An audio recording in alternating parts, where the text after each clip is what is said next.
الحمد للہ رب العالمین الصلاۃ والسلام علی سید الانبیاء والمرسلین وعلی آلہ واصحابہ اجمعین اما بعد اعوذ باللہ من الشیطان الرجیم بسم اللہ الرحمن الرحیم بحمد اللہ تعالیٰ کہ اللہ تبارک و تعالیٰ جل مجد الکریم کے احسان و کرم سے آج آپ اپنا سبق ملاحظہ کریں گے سورۃ المائدہ شریفہ کی 32 نمبر آیت شریفہ سے آگے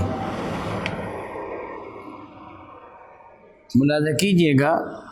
اعوذ باللہ من الشیطان الرجیم بسم اللہ الرحمن الرحیم انما جزاء الذین یحاربون اللہ ورسولہ ویسعون فی الارض فسادا ان یقتلوا او یصلبوا او تقطع ایدیہم وارجلہم من خلاف او ينفوا من الارض ذلك لهم خزي في الدنيا ولهم في الآخرة عذاب عظيم۔ استغفر اللہ۔ رب ذوالجلال ارشاد گرامی قدر فرماتے ہیں انما جزاء الذین یحاربون اللہ ورسولہ، کہ وہ لوگ ان کی سزا کیا ہے، ان کی جزا کیا ہے، ان کا بدلہ کیا ہے ان لوگوں کا کہ یحاربون اللہ ورسولہ، جو جنگ کرتے ہیں معاذ اللہ اللہ تعالیٰ اور اس کے رسول کے ساتھ، یعنی جو دشمن ہیں اللہ تعالیٰ اور اس کے رسول کے، جو اللہ تعالیٰ جل اور اس کے رسول کے ماننے والوں پر ظلم و ستم کرتے ہیں، ان کی جزا ان کی سزا کیا ہے؟ وَيَسْعُونَ فِي الْأَرْضِ فَسَادًا، اور وہ کوشش کرتے ہیں، سعی کرتے ہیں، کوشش کرتے ہیں زمین میں فساد پھیلانے کی، ان کی جزا کیا ہے، یعنی ان کو سزا کیا ملے گی؟ اَن يُقَتَّلُوا، یہ کہ ان کو قتل کر دیا جائے، او یصلبوا، یا ان کو صلیب دے دیا جائے، او تقطع ایدیہم، یا ان کے ہاتھوں کو کاٹ دیا جائے، وارجلہم، اور ان کے پاؤں کو من خلاف، دوسری جانب سے، او ينفوا من الارض، یا ان کو زمین سے نکال دیا جائے، یعنی ان کو شہر بدر ملک بدر کر دیا جائے۔ ذالک لہم خزی فی الدنیا، یہ ان کی ذلت ہے، ان کے لیے سزا ہے ذلت کی دنیا میں، وَلَهُمْ فِي الْآخِرَةِ عَذَابٌ عَظِيمٌ، اور ان کے لیے آخرت میں بہت بڑا عذاب ہے۔ معاذ اللہ تعالیٰ ثم معاذ اللہ تعالیٰ، معاذ اللہ تعالیٰ ثم معاذ اللہ تعالیٰ۔ مفسرین کرام نقل فرماتے ہیں کہ قبیلہ عقل، عین کاف جس کے ساتھ کتاب لکھی جاتا ہے، اور لام عقل قبیلے کا نام تھا۔ اس قبیلہ کے کچھ افراد میرے کریم آقا کی خدمت فیض درجت میں حاضر ہوئے، اور حضور سید کون مکہ علیہ طیب ثنا پر ایمان لانے کا اعلان کیا۔ دست مصطفیٰ کریم پر وہ بیعت ہوئے، بیعت اسلام کی۔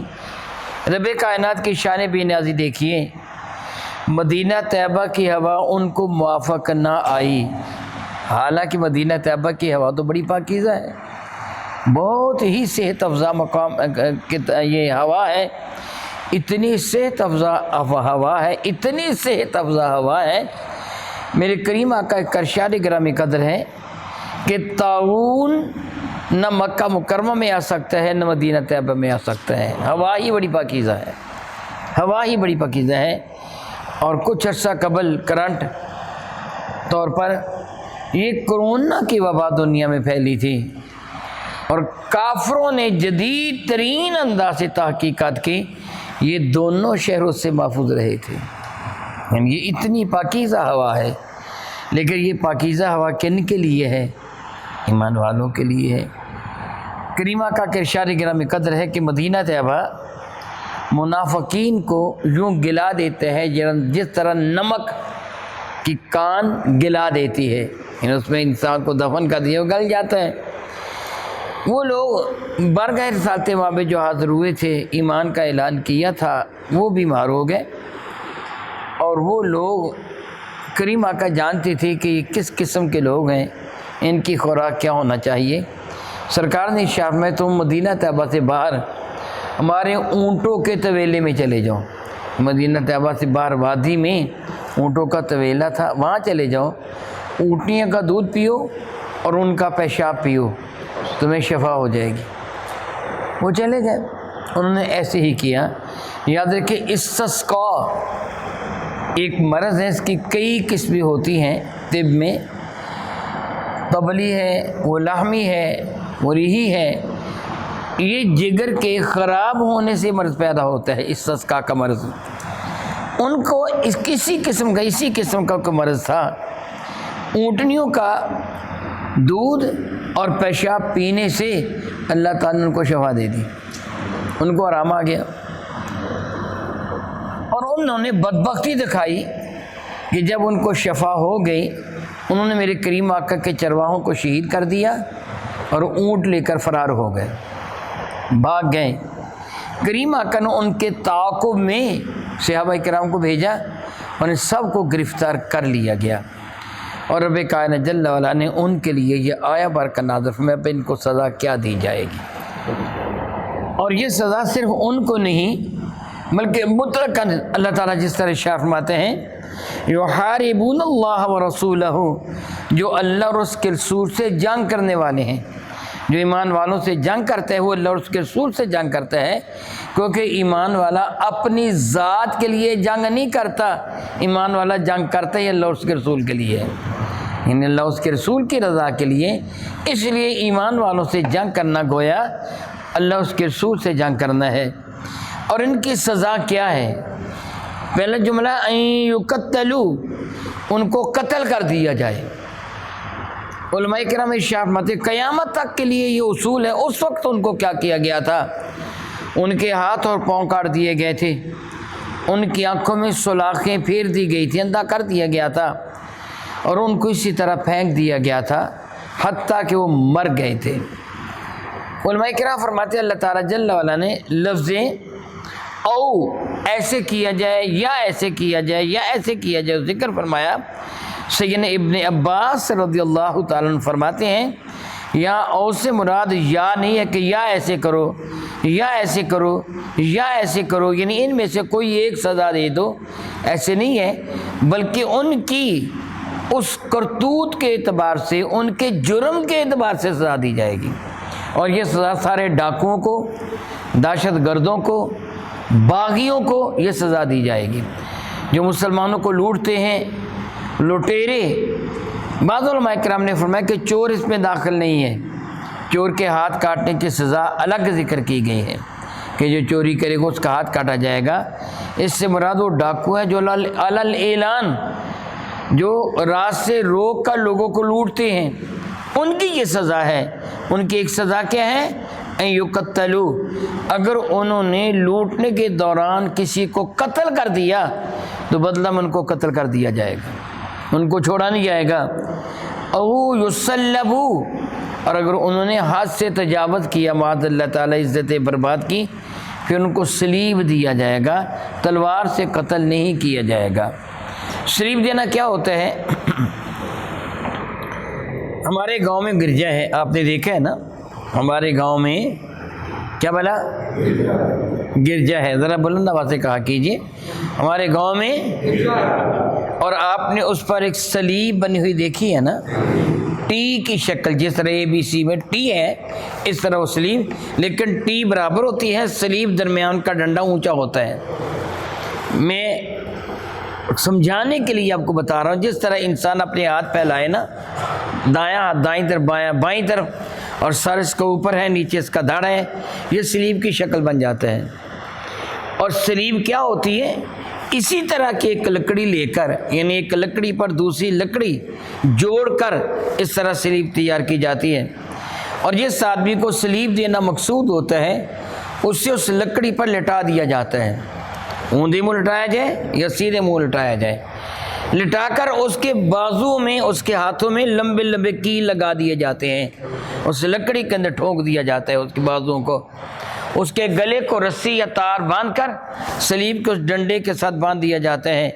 اگر سلیب چھوٹی ہو تو اس کو زمین پر کھڑا کر کے گاڑ کر اس کے پاؤں میں بھی کیل لگا دیے جاتے ہیں اور اس کے جسم پر چرکے لگائے جاتے ہیں، زخم کیے جاتے ہیں اور ان پر کوئی بھی کیمیکل یعنی نمک وغیرہ یا مرچیں وغیرہ ڈال دی جاتی ہیں تاکہ اس کو خوب تڑپایا جائے۔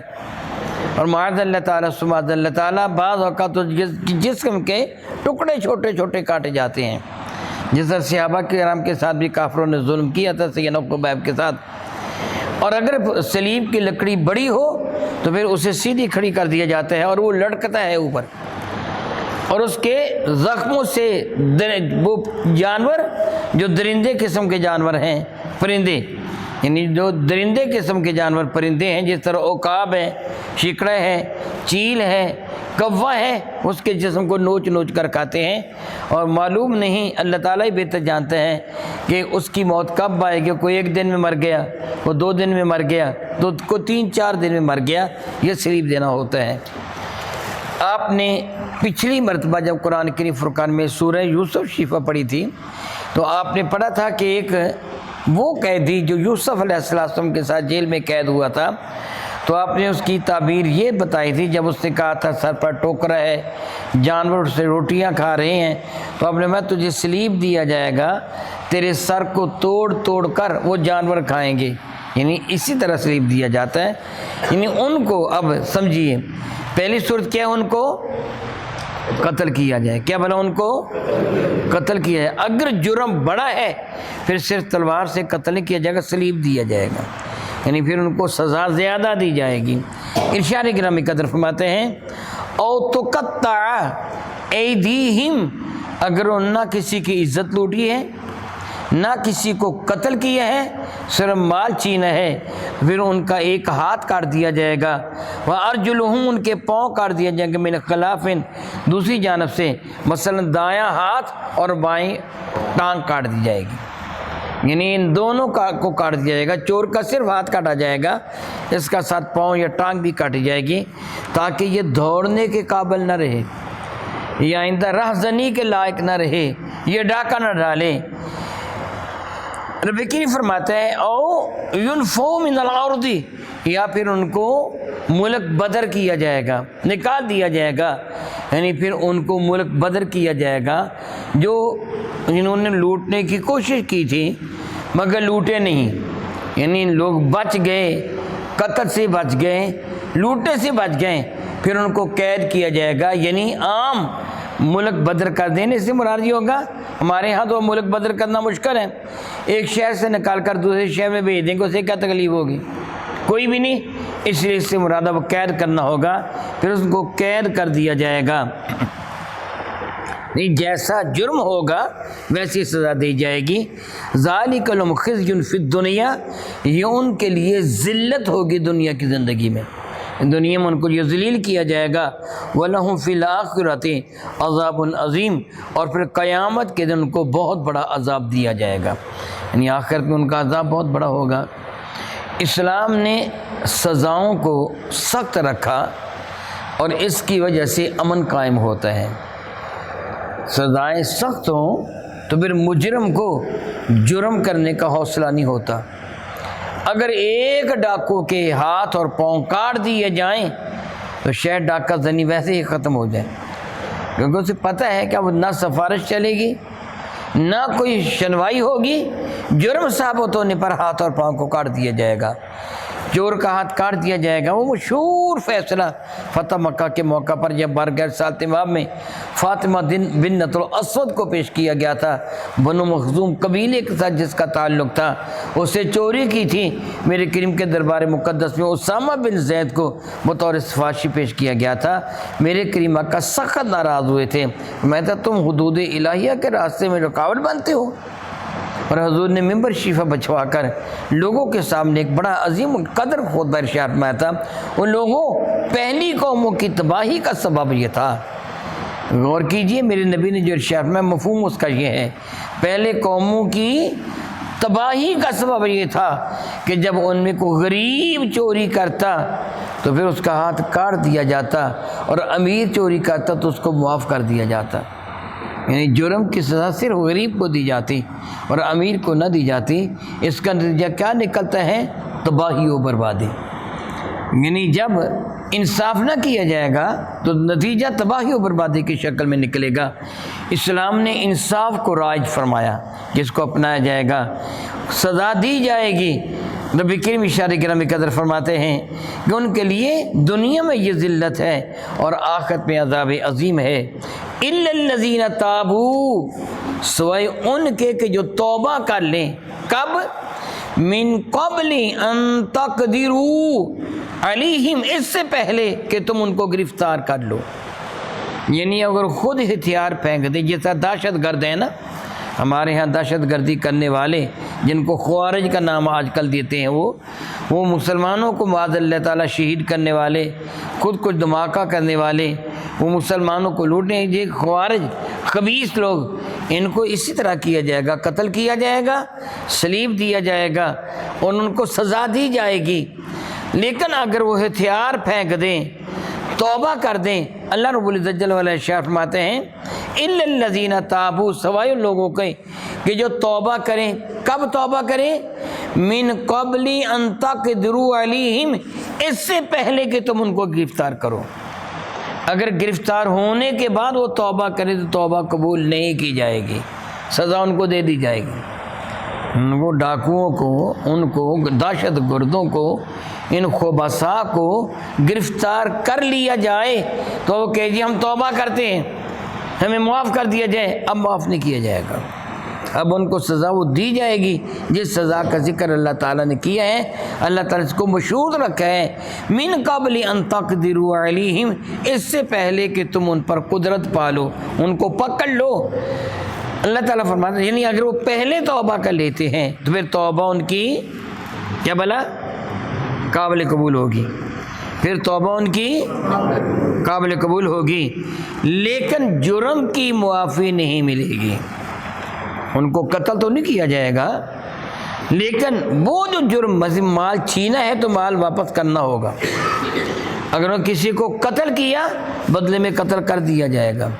عزت کو لوٹا ہے، وہ سزا دی جائے گی جو اللہ اس کے رسول نے سزا دی ہے۔